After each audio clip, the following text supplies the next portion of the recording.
Peristiwa lain ini terkait dengan hasil autopsi terhadap jenazah pengacara yang menjadi korban penembakan di Bone, Sulawesi Selatan. Polisi bilang korban mengalami luka tembak di bagian wajah dan ditemukan proyektil berkaliber 8 mm. Setelah dilakukan uji laboratorium forensik, proyektil tersebut berasal dari senapan angin. Polda Sulawesi Selatan melakukan pengejaran terhadap pelaku, sekaligus memeriksa 11 saksi dari keluarga maupun istri korban yang berada di tempat kejadian.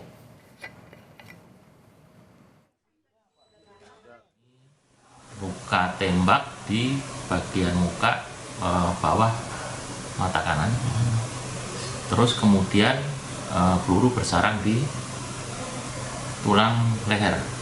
Nah, setelah dikeluarkan, kemudian proyektil dibawa ke labor. Labor menyatakan bahwa itu adalah peluru senapan angin, bukan senjata api. Peluru tersebut kalibernya 8 mm. Sekarang masih dalam proses penyidikan dan pengejaran dari pelaku ini. Perhimpunan Advokat Indonesia atau Peradi Makassar mendatangi Kapolda Sulawesi Selatan dan meminta kasus penembakan terhadap pengacara di Bone segera diusut.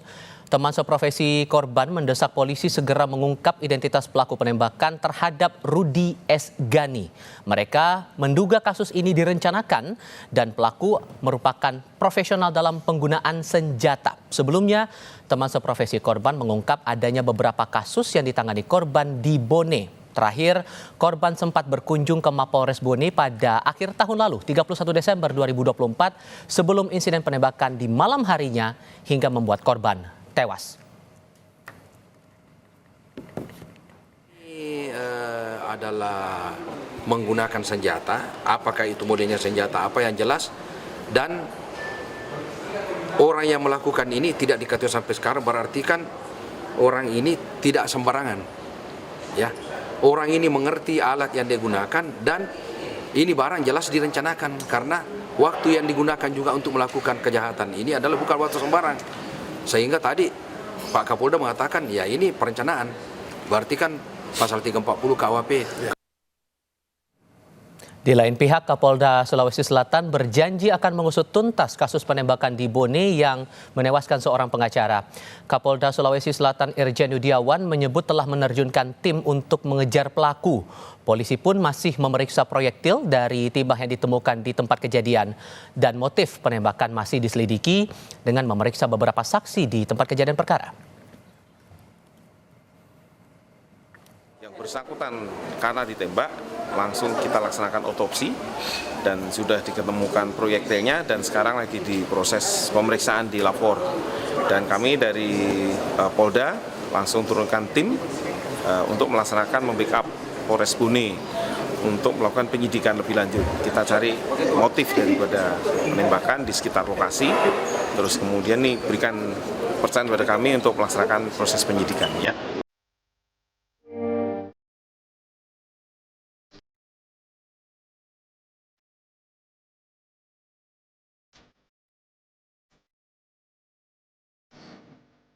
Saya mohon diusut dengan tuntas mudah-mudahan secepatnya.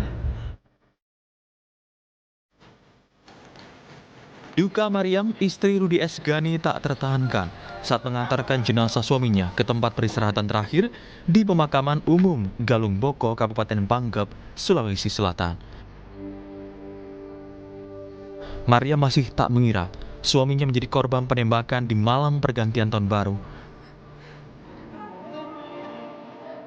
Mariam bahkan sempat mengira suaminya terkena serangan jantung dan meninggal karena kepalanya terbentur. Mariam hanya melihat luka lebam di wajah suaminya saat tengah menyantap makanan. Mariam juga tidak mendengar suara letusan senjata tajam, yang terdengar hanya suara petasan. Saya karena basah semua di sini, saya pikir terbentur kepalanya. Ternyata dari telinga hidung tidak ada, dari mulut semua saya sudah lap semua muka ini kali ada memar di sini, sebelah kanan. Berarti kecil tempatnya? Kecil sekali, memar. Saya pikir itu benturan sendok atau tangannya waktu dia almarhum itu orang tidak pernah dia bermasalah. Waktu itu kita berpikir bukan tembakan, kita pikirannya petasan. Ya, petasan. Tahun baru toh? Iya, petasan. Maria menilai Rudi tidak pernah punya masalah dengan pihak lain, meski profesinya sebagai pengacara. Maria mengaku tidak mengira ada pihak yang tega sampai merenggut nyawa sang suami. Kini satu-satunya harapan adalah kekuatan hukum untuk ditegakkan. Maria berharap polisi bisa mengungkap dalam penembakan sang suami dan mendapatkan keadilan.